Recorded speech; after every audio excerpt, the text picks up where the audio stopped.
자, 오늘 사울의 회심에 대해서 오늘과 다음 주에 두 번에 걸쳐서 생각을 해보겠는데요. 이 사울이라는 사람이 회심이라는 것은 그 한 사람이 변화되고 구원을 받았다 라는 데 초점이 있는 것이 아니고, 이 한 사람이 아닌 하나님께서 그 인류의 역사 가운데서 이 사람을 통해서 이루실 새 역사의 장을 펼치는데 이 사람이 등장하게 됐다는 데 그 중요한 의미가 있습니다. 그래서 하나님께서 사울을 불러내셔서 그 당신께서 계획하신 그 경륜을 이루어 가시는데 아주 좋은 그릇으로 글을 쓰셔서 그를 통해서 새로운 역사를 이루어 나가셨다는 사실이 우리가 중요하게 생각해야 될 문제입니다. 자, 일반적으로 세상에서 어떤 역사를 평가하거나 어떤 사람을 평가할 때 어디에 기준과 초점을 두는가요? 겉으로 드러나 보이는 어떤 업적들이든지 어떤 치적들, 그리고 나타나 보이는 어떤 화려한 면들이 있지 않습니까?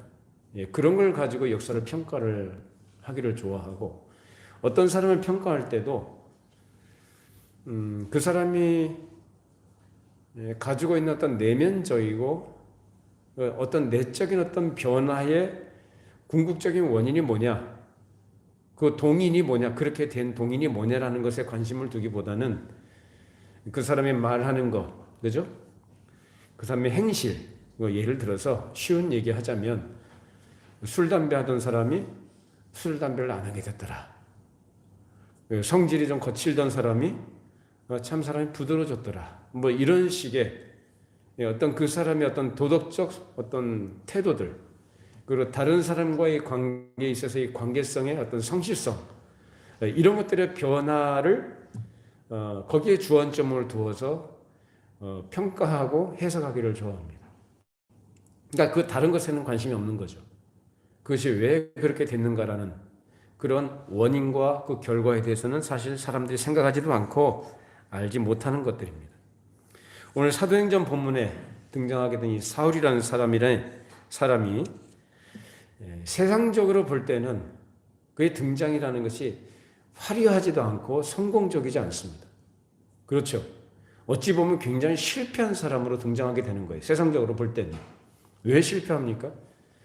그 사람은 세상적으로 볼 때는 성공 가도를 달리던 사람이고, 사회적 배경이든지 그의 앞날은 사실상 보장이 되어 있던 굉장히 좋은 사람이었습니다. 그런 사람이 세상적으로 볼 땐 그렇지만 하나님 나라 관점에서 볼 때는 그가 등장하게 됐다? 역사의 어떤 전면에 등장하게 됐거나 시대에 어떤 큰 영향을 끼친 인물이 됐다는 걸 세상적으로 볼 때는 별 의미가 없습니다. 그런데 하나님 나라 관점에서 봤을 때 그의 등장은 아주 획기적인 역사적 전환점을 이루는 시작을 알리는 신호탄과 같은 역할을 했던 것입니다. 그래서 사울이라는 사람이 회개해서 사도가 되었고, 그리고 나중에는 이름도 바울이라고 고쳤지만은 어쨌든 사울이 바울이라는 이름으로 바뀌었다는 게 중요한 게 아니고, 사울이 회개했다는 것이 가장 중요한 의미를 가지는 것이죠. 왜냐하면 그의 등장으로 그 당시 1세기의 역사에 끼친 큰 파문들, 그리고 강력한 힘이 그 이후의 역사에 필연적으로 새로운 방향을 갖도록 만들었기 때문에 그렇습니다. 그래서 우리는 사울 그러면은 나중에 바울이 됐고 그 바울 사도에 의해서 기독교 복음이 세계에 전파됐다, 이런 식으로 아주 단순하게 생각합니다만 그게 단순하게 생각할 문제가 아니라, 그래서 오늘은 사울이 회심한 내용 그 자체보다는 그가 회심하게 된 그 배경, 역사적인 배경들, 그리고 그가 어떤 인물이었는가라는 것을 먼저 살펴보도록 그렇게 하겠습니다. 자, 과거로부터 사울 당시까지의 그때의 역사를 보게 되면 옛날에 아수르, 그리고 바벨론, 그리고 애굽, 페르시아, 그리고 그리스, 로마 이르기까지 제국들이 있죠. 대제국들이 전 세계를 제패하고 지배해 왔습니다. 물론 그 당시에는 로마라는 나라가 아주 강력한 군사력, 그 무력을 앞세워서 전 세계를 제패하고 있던 때였죠.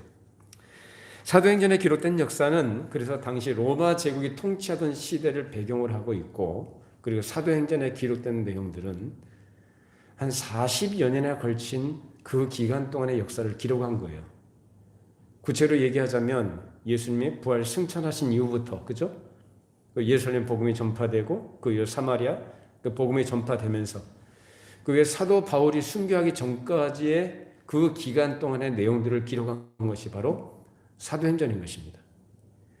그러다가 1세기 중엽을 정점으로 해서 그 전후의 반세기 내의 간단한 이야기가 결국은 그 이후에 올 2000년이라는 그 긴 역사의 성격을 짐작할 수 있도록 하나의 큰 초석을 놓아주는 성격을 드러낸 것이 바로 사울의 등장이었습니다.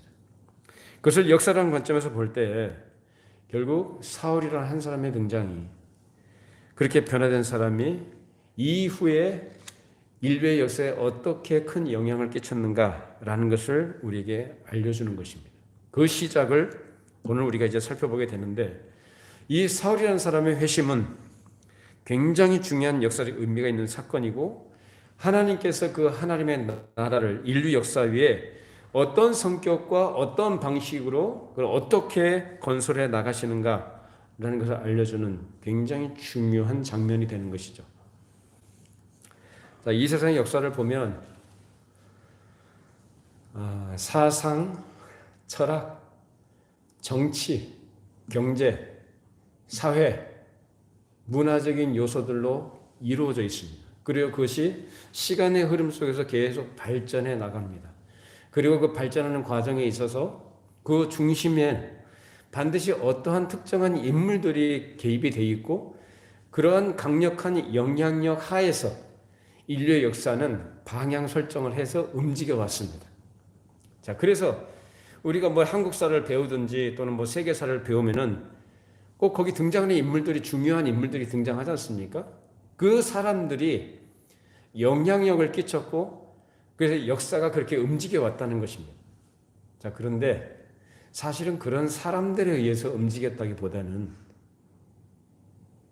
사울이라는 사람이 등장해서, 그 사울이라는 사람이 대단하다, 위대하다는 의미가 아니라 하나님께서 그 한 사람을 미리 선택하셔서 불러내시고 당신께서 이루시고자 하시는 새로운 시대의 경륜, 그것을 이루어 가시는 그릇으로, 도구로 쓰셨다는 것입니다.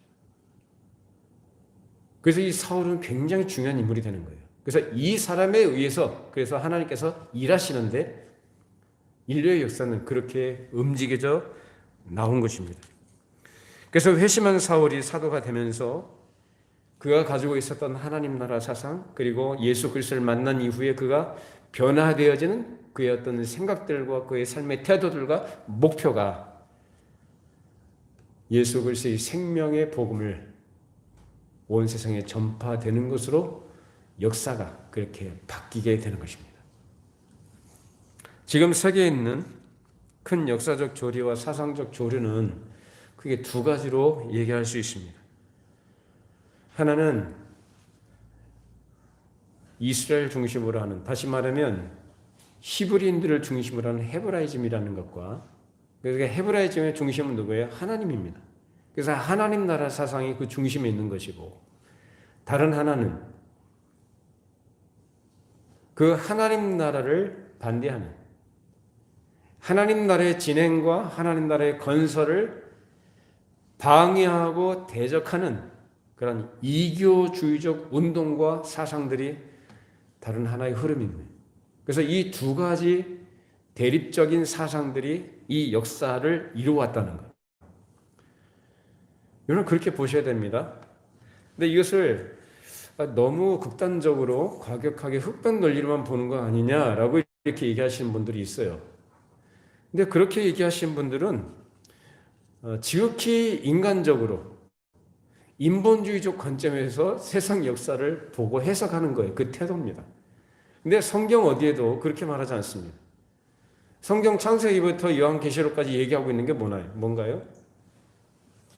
하나님 나라예요. 근데 그 하나님 나라에 대해서 이 세상이라는 것이 그 사상과 철학과 그리고 정치, 문화, 사회적 요소들이 어떻게 한다는 거예요? 그 하나님을 반대하는 걸로 나타나요. 하나님을 거스르고 하나님을 대적하는 것으로 나타납니다. 성경 역사가 그런 거 아닙니까? 그것이 시작이 어디서부터 시작이 됐어요? 에덴 동산부터 시작이 됐죠. 에덴 동산부터 시작이 된 그 시작된 이후에 그래서 이 두 가지 사상의 조류가 서로 갈등 관계 속에 있는 것이고 충돌하게 되는 것이고 그 충돌이 뭘로 나타나냐? 전쟁, 싸움, 여러 사회적 문제들 이런 것들로 나타나는 것입니다.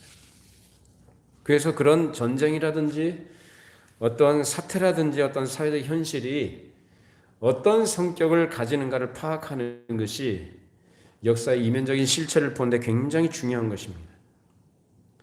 그렇기 때문에 오늘날도 우리가 살고 있는 삶의 현실들 그리고 거기에서 일어나는 주요 사건들 어떤 현상들을 단순하게 보고 넘길 것이 아니라 그것이 어떤 성격을 가지고 있는 것인지 그 이면에 어떤 역사적 배경과 뿌리를 가지고 있는 것인지 그 사상적 흐름을 파악하고 현상을 하나님 나라 관점에서 다시 말하면 성경의 관점에서 해석할 줄 아는 안목이 신앙생활을 하고 있는 우리 그리스도인들에게 정말로 필요한 겁니다. 이걸 생각하지 못하고 이걸 놓치게 되면은 어떻게 생각하느냐 하면은 어떻게 생각하게 됐어요? 이런 관점을 가지지 못하고 이렇게 해석할 줄 모르면 어떤 관점을 가질까요? 당연히 세상적인 안목에서 세상의 역사를 바라보고 해석을 하고 평가를 하게 되는 거예요. 그런 입장에 서게 되면 결국은 어디하고 대립관계 속에 들어가잖아요. 예수 믿는다고 하면서도 어느 편에 서요? 세상 편에 서게 되는 거예요. 굉장히 중요한 얘기합니다. 그래서 이 역사관이라는 것이 그렇게 중요한 거예요. 어떤 역사관을 가지고 있느냐? 그 역사관은 그 사상이 어떠냐를 드러내는 거예요. 목사님 왜 이렇게 전투적이고 이렇게 거칠고 이렇게 극단적이에요? 그렇게 말하는 사람들을 보면은 대개 보면은 그쪽에 서 있는 사람들입니다. 세상 편에 서 있는 사람들 아주 인간적, 지극히 인간적이죠. 좋은 의미에서 인간적이라고 표현하기도 하고 성경적으로 볼 때는 참 육적이다, 세상적이다 이렇게 얘기할 수 있는 겁니다. 근데 우리는 이렇게 생각을 해야 되는 거예요. 그러면은 그 세상이라는 것을 적대시해야 되느냐? 세상의 문화나 사상의 이런 모든 걸 다 적대시하고 우리가 싸움의 대상으로만 봐야 되느냐? 성격이 그렇다는 거예요. 본질적인 성격이 대립구도 속에 있다는 거죠. 그러나 그런 대립구도 속에 있는 그런 현실 속에서 살아가 있는 우리 그리스도인들은 어떤 태도를 가져야 되느냐를 다른 사람에 대해서 말입니다. 구체적으로 내가 같이 관계를 갖고 있는 사람들, 사회를 이루고 있는 구성원들에 대해서 우리가 어떤 태도를 가져야 되느냐는 거. 그런 사람들에 대해서 우리가 가져야 될 태도는 선교적 태도를 가져야 되는 거죠. 싸워서 무찌르고 이게 될 대상이 아니라 선교적 태도. 이런 걸 분별할 줄 알아야 되는 거예요. 이런 생각이 없이 그렇게 얘기하면은 목사님 사랑 얘기하면서 하나님은 사랑이 하나님이고 성경이고 은혜 잡고 얘기하는데 왜 사람들을 그렇게 나하고 생각이 다르고 가치관이 다른 그런 사람들을 적대시해야 됩니까? 적대시하는 얘기가 아니라 그런 사람들 누구의 마음을 가지고 죄인을 불쌍히 여기시는 하나님의 마음을 가지고 그들을 선교의 대상으로 선교적 마인드로 그들을 바라보고 그런 관계를 가져야 된다는 겁니다. 이해가 되시나요? 이 새로운 세상에는 이 헤브라이즘과 거기에 대립된 이방 족속들의 여러 사상들이 있는데 그들이 가지고 있는 반신국적인 열등하고 무지몽매한 행위와 풍속들을 가리켜서 이교주의라고 얘기합니다. 인류의 역사는 바로 이 두 사상적 조류의 갈등과 충돌로 이루어져 왔고 그것이 특별히 이제 1세기 예수께서 오신 이후에 그 1세기로 들어오게 되면 예수 그리스도 그리스도의 거룩하신 공로가 이루어지는 그 일에서 가장 치열하게 나타나게 되는데, 그걸 어찌 보면 하나님 나라의 건설이 실패되는 것처럼, 하나님께서 일하시는 것이 실패되는 것처럼 보입니다. 어디서요? 십자가 위에서. 왜? 아니, 하나님께서 인류를 구원하시기 위해서 보내신 그 아들 예수 그리스도가 누구에 의해서? 그 이교주의에 의해서 어떻게 잡혀서 십자가에 죽임을 당하잖아요. 그러니까 실패한 것처럼 보이고 하나님의 계획이 틀어진 것처럼 보입니다. 그러나 그것은 이미 하나님의 크신 경륜 속에 있었던, 어찌 보면 그 하나님께서 목적하셨던 그 일이 이루어진 대사건이었던 것이죠. 그래서 어디서 보여주셨습니까? 이미 하나님께서 에덴 동산에서 원시 복음을 통해서 계시해 주셨지 않습니까? 보여주셨다고요. 그 일이 이루어진 거예요. 우리가 잘 알고 있는 말씀이죠. 창세기 3장 15절 말씀. 같이 읽어보시죠. 내가 너를 여자와 원수가 되게 하고 내 후손도 여자의 후손과 원수가 되게 하리니 여자의 후손은 네 머리를 상하게 할 것이요 너는 그의 발꿈치를 상하게 할 것이니라. 이것이 원시복음이라는 건데, 여기에서 말씀하고 있는 것이 뭐죠? 여자의 후손 언약이거든요. 이것은 뱀에게 하신 말씀인데 뭐라고 하십니까? 너로 여자와 원수가 되게 하고 내 후손도 여자의 후손과 원수가 되게 하고. 이것은 이제 역사 속에서 그 이후에 인류의 역사가 어떤 구도 속에도 어떤 성격으로 어떤 대립과 갈등 관계 속에서 흘러갈 것인가를 보여주신 것이죠. 즉 뱀의 후손과 여자의 후손과의 그런 대립 관계 속에서 여자의 후손은 바로 예수 그리스도를 나타내는 것이고, 뱀은 마귀를 얘기하는 거죠. 마귀가 수천 년 동안 죽지도 않고 사라지지 않고 계속해서 역사 속에서 활동해 왔습니다. 누구를 대적하면서요? 하나님을 대적하고 하나님 나라의 건설을 회방하면서 그렇게 활동해 왔네요. 바로 마귀. 그래서 너는 그의 뒤꿈치를 상하게 할 것이고 여자의 후손은 누구를? 머리를 상하게 할 것이다. 그 말씀은 어디에서 이루어집니까? 예수님이 십자가의 죽음에서 이루어집니다.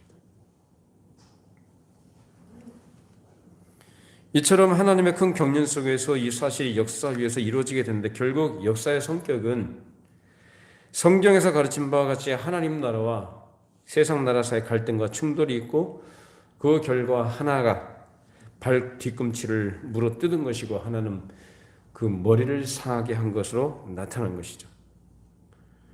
이처럼 역사는 이런 현실 앞에서 전개되어 나가다가 1세기에 이르러서 사울이라고 하는 사람의 회개로 인해서 그가 하나님께서 쓰시는 위대한 그릇으로 새로운 역사, 즉 새롭고 확연한 계시가 나타난 그 나라의 자태를 건설해 나가게 된 것입니다. 그래서 이로써 하나님의 경영이 구약에서는 무엇으로요?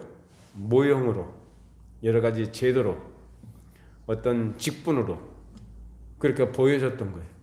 그 여러 가지 그림자적인 요소들이 구약에 다 나타났지 않습니까? 그래서 구약의 모든 사건들, 그리고 역사적 사실들, 나타난 인물들, 그리고 직분들, 그리고 제도들은 누구를 계시한 거냐? 장차 오실 메시아이신 예수 그리스도를 계시하신 것이죠. 그래서 예수님께서 이 땅에 실제로 오심으로써 그 모든 예언이 성취된 줄로 믿습니다. 그래서 예수님께서 이 땅에 오셨는데 하나님의 경영이 이제 새로운 경륜 속에서 하나님 나라의 충만하고 능력 있는 영광의 자태로 그 확연한 능력을 이 세상에 제시하게 됐는데, 그것이 바로 예수 그리스도께서 이 땅에 오신 이후부터 시작된 그 시대를 얘기하는 것입니다. 그것을 뭐라고 얘기하는? 역사의 마지막 단계, 말세라고 얘기합니다. 말세라는 것은 훗날이란 뜻입니다. 훗날, 이후의 날이란 뜻이에요. 그래서 예수님의 부활 승천 이후부터 시작된 시기를 말세라고 얘기하는 것이에요. 근데 사람들이 어떻게 얘기합니까? 말세 그러면 어떤 개념으로 이해를 하나요? 어떤 대단한 사건이든지 마치 망할 것 같은 그런 조건 속에 놓여져 있을 때 뭐라고 얘기합니까? 말세라고. 큰 지진이 난다든지 어떤 기가 막힌 어떤 현실을 만나게 되면 말세라고 이렇게 얘기합니다. 그런 얘기들은 언제부터 있었느냐? 1세기부터 2세기, 3세기, 4세기 그 이후로 오늘날까지도 말세라고 얘기합니다. 성경에서 가르치는 말세는 예수님의 부활과 승천 이후부터 시작된 하나님의 충만한 계시의 경륜이 이 땅 위에 건설되면서 시작된 것입니다. 그것을 말세라고 그래요. 그렇기 때문에 1세기 사람이나 오늘날 21세기 사람들이나 다 똑같은 하나님의 경륜의 테두리 속에 있다는 의미에서 똑같은 성격의 시대에 살고 있는 것이고 1세기에 기대했던 것이나 오늘날 21세기에 가르치는 것이나 동일한 것이죠. 1세기의 교회에서 가르쳤던 것이 뭔가요? 하나님 나라예요. 그 하나님 나라 창세기부터 계시록까지 쭉 연결되지는 하나님의 구속 경륜에 대한 것을 1세기에 가르쳤고 오늘날도 마찬가지로 똑같은 걸 바라고 가르칩니다. 하나님께서 장차 인류의 역사의 끝에 완전한 구속 경륜을 이루실 줄로 믿습니다. 그때가 되면 이제 우리가 얘기하는 이 현세라는 인류의 역사는 끝나는 거고 이제 하나님 나라가 완성된 줄로 믿습니다. 지금 우리는 그 긴장 속에서 그 중간기의 상태를 우리가 지금 살아가고 있는데 근데 말세 지말이라고 할 때는 그 말세 가운데서 마지막 때다라고 이렇게 얘기할 수 있는 거죠. 그렇기 때문에 오늘날 21세기에도 우리가 가지고 있는 태도는 어떤 태도가 되어야 되느냐? 1세기에 교회가 가졌던 1세기에 예수를 믿는 그리스도인들이 가졌던 분명한 태도를 오늘날도 동일하게 21세기의 성도들도 가져야 되는 것입니다. 그렇기 때문에 여기서 우리가 한 가지 봐야 될 것은 가령 교회의 본질이든지 교회의 자태를 보려고 할 때 항상 그 표준을 어디에서 취해야 되느냐면 1세기의 사도교회에서 취할 수 있어야 됩니다. 아무리 시대가 흐르고 어떤 문화가 달라지고 환경이 바뀐다 할지라도 물론 그 시대마다 어떤 예를 들어 우리가 구약적이든지 또는 신약 초기의 어떤 그런 교회 모습을 그대로 그렇게 기계적으로 우리가 가져야 된다는 의미가 아니고 본질적인 성격을 얘기합니다. 그리고 본질적인 성격이 아니라 할지라도 겉으로 우리가 취해야 될 그런 모습들 가운데서도 그 본질적인 성격을 저해하거나 훼손하는 그런 이 세상의 사상적인 어떤 조례에 영향을 받는 이런 것들은 우리가 항상 무엇을 기준으로 판단하고 우리가 그걸 경계해야 되느냐? 성경 말씀입니다. 그래서 교회는 1세기 교회나 21세기 교회나 동일한 줄로 믿습니다. 같은 진리, 같은 성경, 같은 하나님 나라 사상을 가지고 동일한 하나님의 구속의 은혜를 입은 자들이 이 땅에 사는 동안에 교회로 존재하는 동안에 어떠한 태도를 가지고 하나님 앞에 서 있어야 되며 하나님 앞에 책임 있는 신자로서의 삶을 살아가게 하는 그 문제는 동일하다 그 말입니다. 달라지는 거 아니에요.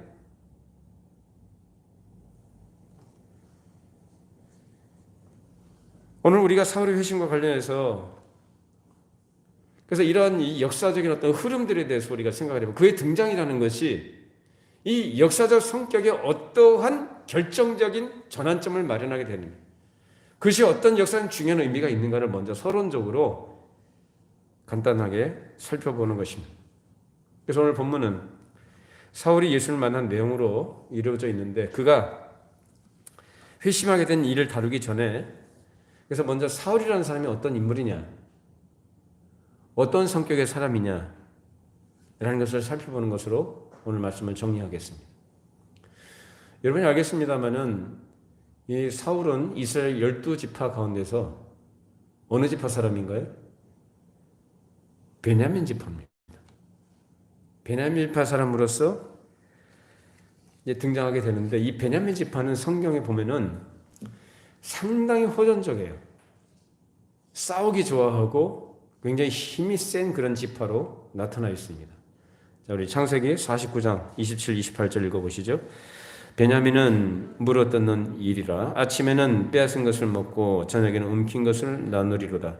이들은 이스라엘의 12지파라. 이와 같이 그들의 아버지가 그들에게 말하고 그들에게 축복하였으니 곧 그들을 각 사람의 분량대로 축복하였더라. 자, 야곱이 자기가 숨지기 전에 미리 자기 아들들을 축복하는 내용들입니다. 그런 내용들 가운데서 이 베냐민에 대해서 한 얘기예요. 베냐민 뭐라고 합니까? 물어뜯는 뭐래요? 일이래요.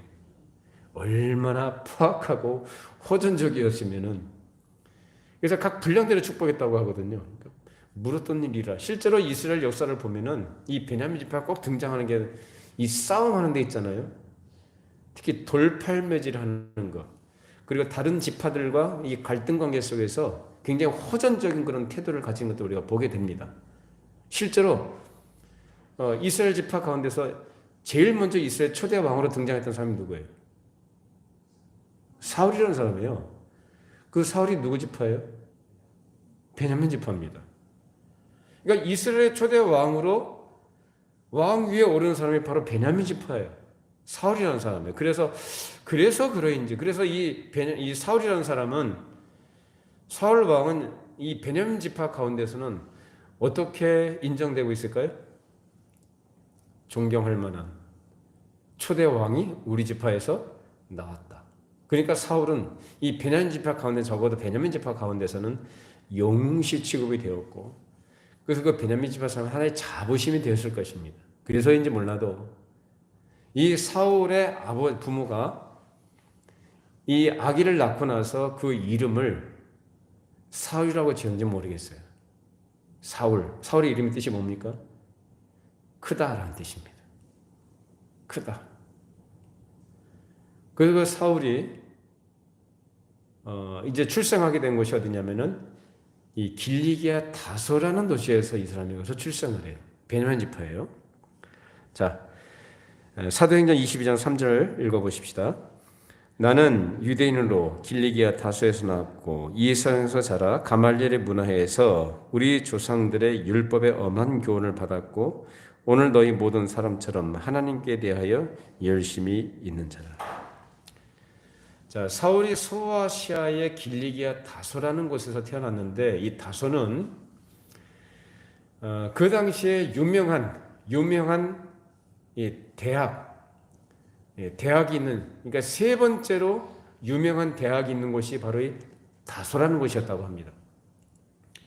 그러니까 학문이 발달했던 도시인 다소에서 이 사람이 태어나게 됐는데 당시 유대인 가운데서도 굉장히 유력한 가문, 소위 말하는 계급적으로도 상당히 높은 계급, 그런 집안에서, 부유한 집안에서, 그리고 그 학문을 어디서 배웠느냐? 이 다소라는 것은 이 헬레니즘, 이 헬라의 문화가 범람하던 그런 도시였습니다.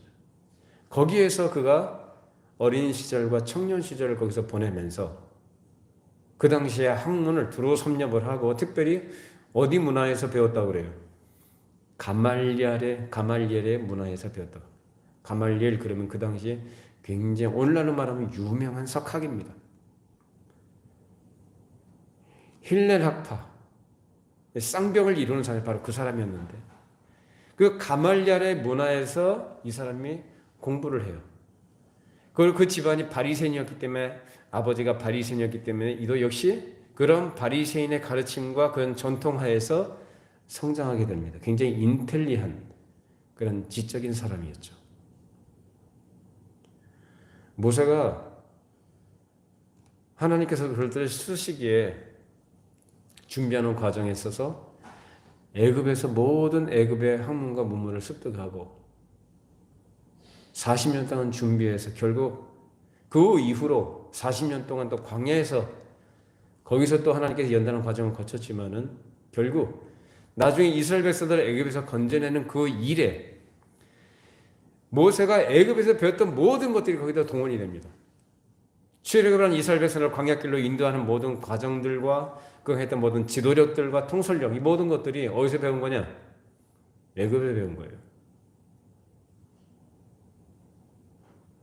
그 배운 사람을 하나님께서 겸손하게 하시기 위해서 그 배운 것이 주가 아니라 그런 것이 하나의 도구로서 어떤 면모를 갖추는 일에 있어서 더 중요했던 것은 뭐냐? 하나님 앞에 굴복하는 태도가 필요한 거죠. 하나님을 자기의 주인으로 하나님을 자신의 왕으로 주권자로 인정해드리는 겸손한 믿음의 태도가 필요했던 거죠. 그래서 하나님께서는 그것도 굉장히 중요한 준비 과정 속에 그를 몰아넣으셨던 거예요. 그와 마찬가지로 사울이라는 사람도 어느 날 뜬금없이 갑자기 짠 하고 나타나가지고 무슨 스타처럼 행세한 게 아니라 하나님께서 어떻게 하시나요? 그가 하나님께 구체적으로 부름받기 이전까지 하나님께서 어떻게 준비시키느냐?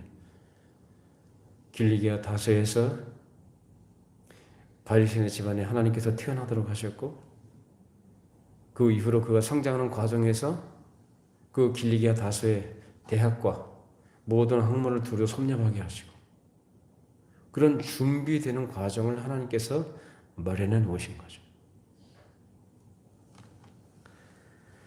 자, 빌립보서 3장 5절 6절 말씀 읽어보시죠. 나는 8일 만에 할례를 받고 이스라엘 족속이요 베냐민 지파요 히브리인 중에 히브리인이요 율법으로는 바리새인이요 열심으로는 교회를 박해하고 율법의 의로는 흠이 없는 자라. 참 이건 사도 바울이 사실 인간적으로 보면 얼마나 자랑거리가 많은 사람일까요? 그 자부심이 굉장히 충만했던 사람이에요. 보세요. 나는 8일 만에 할례를 받았다. 그리고 이스라엘 족속이고 베냐민 지파고 베냐민 지파를 왜 강조할까요?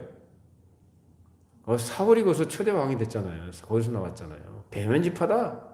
나 이런 사람이야. 그리고 히브리인 중에 히브리다. 나는 진짜 중에 진짜야. 그 얘기하는 거예요 지금. 그리고 또 뭐라고 하면 율법으로는 바리새인이다. 율법으로 바리새인을 따라갈 사람이 있습니까? 그 당시 유대인들에게 있어서 이 율법에 열심 있는 사람은 바리새인을 쫓아갈 사람이 없어요. 그리고 열심으로는 뭐라고 합니까? 교회를 박해하고 교회를 박해하는 것 그 당시 교회를 박해할 그 당시 그 입장에 서 있을 때 사울은 자기가 굉장히 훌륭한 일을 하고 있다고 생각했던 사람이에요.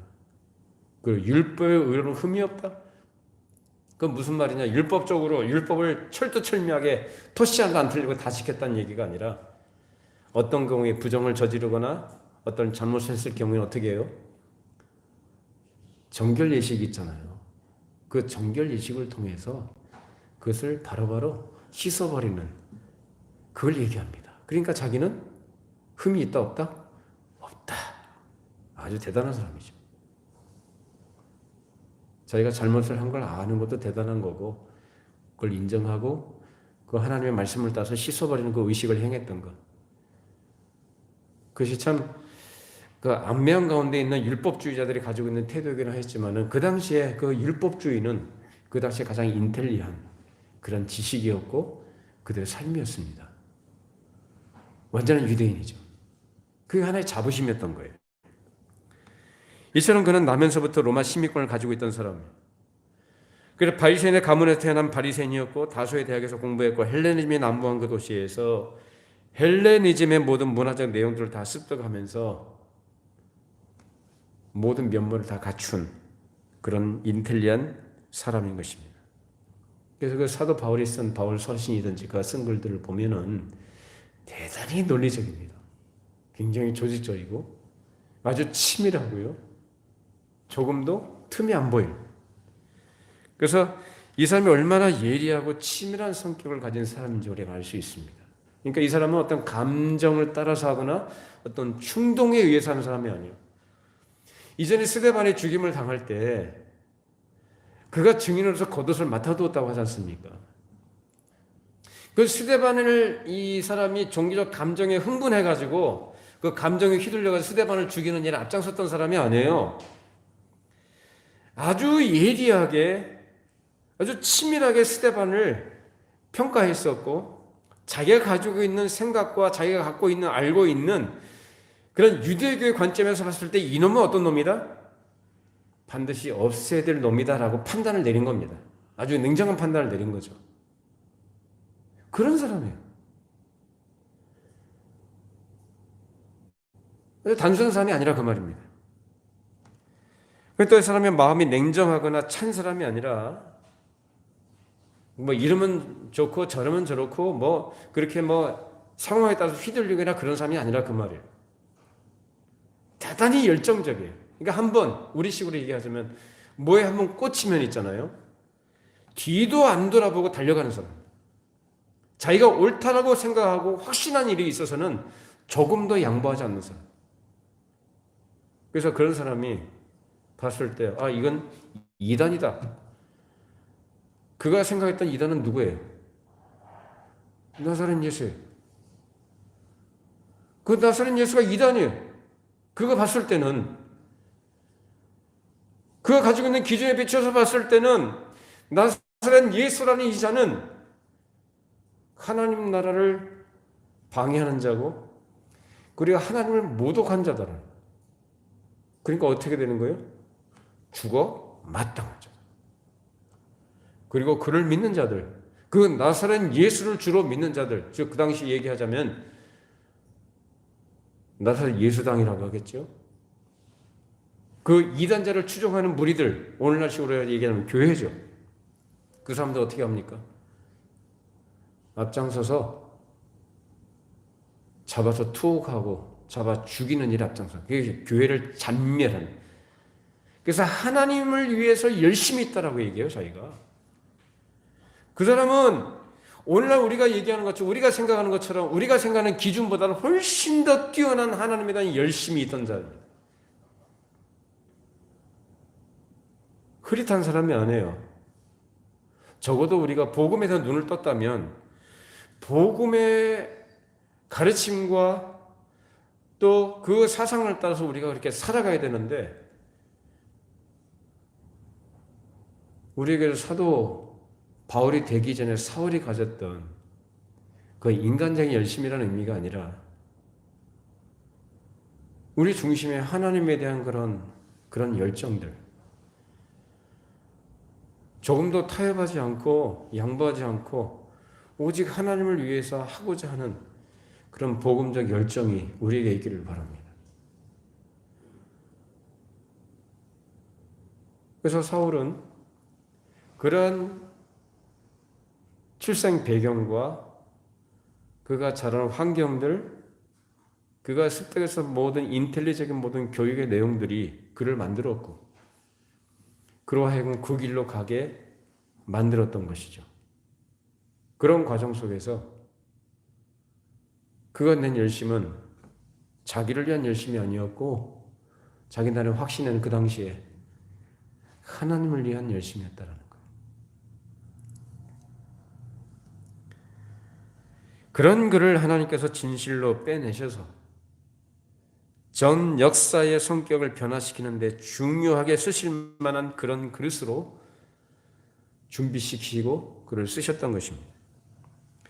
하나님을 향한 그가 가진 간절한 충정과 죽음을 무릅쓰고 끝까지 버티고 나아가면서도 전도 여행을 포기하지 않고 해 나간 일들과 또 한 번 저건 이단이니까 저것은 반드시 척결해야 된다고 생각했던 그런 태도에 있어서는 물불 안 가리고 파쇄하려고 나섰던 그 교회를 박해한 일이든지 또 단호하고 철저한 기독교에 대한 태도라든지 하는 것들이 이 사울이라는 사람이 보통 사람이 아니라 굉장히 큰 인물이고 강한 성격을 가진 사람이라는 것을 충분히 알 수 있는 그런 대목들인 것입니다. 그런 사울이 이제 역사에 등장하게 돼요. 역사의 분기점, 역사의 대전환점의 시작점에 이 사울이라는 사람이 등장하게 되는데 그의 등장은 세상에서 볼 때는 실패한 것처럼 보입니다.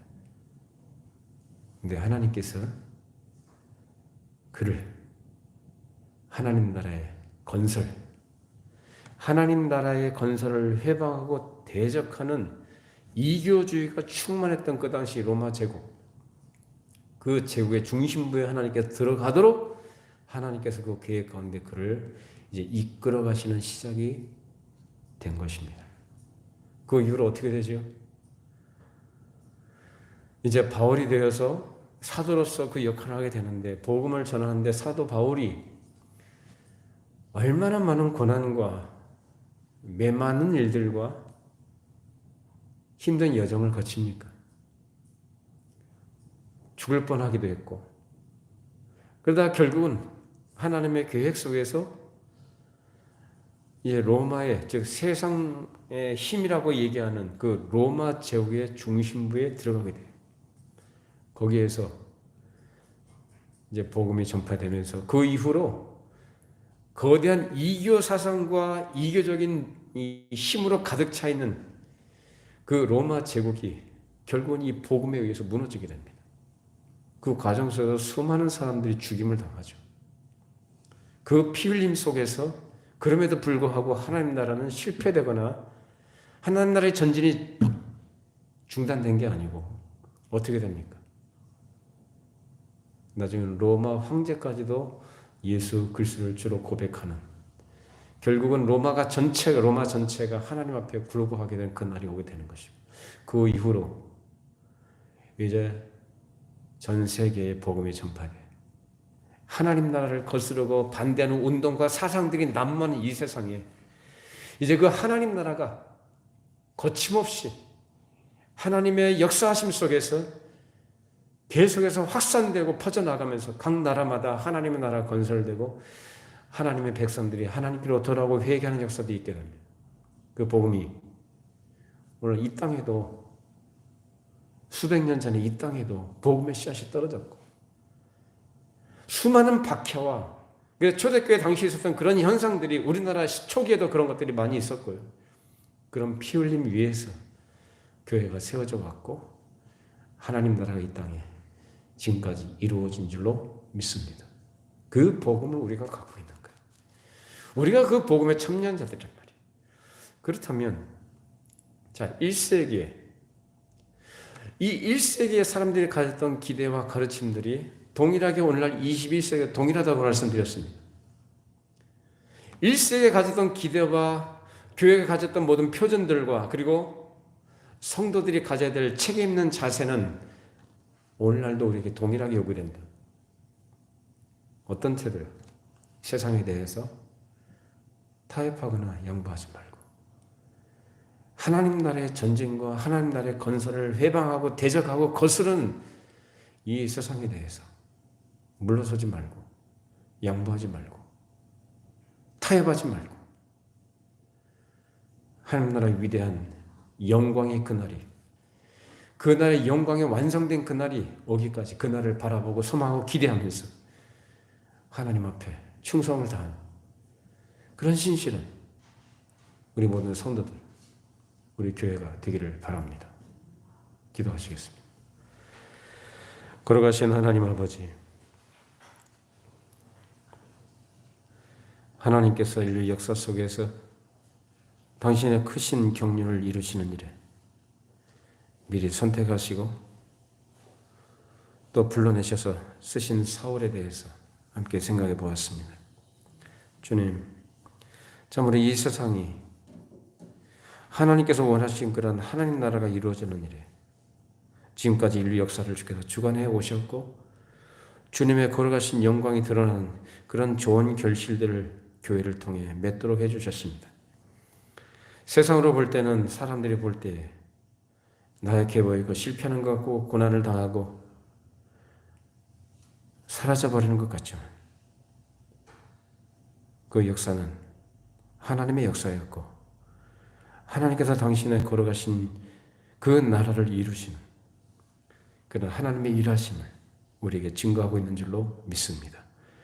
오늘 그 역사의 선상에서 사울이라는 사람을 하나님께서 어떻게 쓰셨고 그를 통해서 전 세계에 선포된 또 전파되도록 하신 이 복음의 말씀이 많은 사람들을 변화시켰고 그 변화된 사람을 통해서 또한 하나님의 나라가 이 땅에 구현되도록 하신 것을 생각해 볼 때 그 일에 동참하도록 우리를 불러주신 하나님 앞에 우리가 감사하면서 먼저 우리가 우리 앞에 살다갔던 믿음의 선진들과 같이 동일한 믿음, 동일한 책임의식, 동일한 태도를 가지고 하나님 앞에 서게 해주시고 우리에게 주어진 한 시대에 우리에게 주신 본분과 역할을 성실과 책임을 다하여 잘 감당하는 참 신자들이 되게 하여 주시옵소서.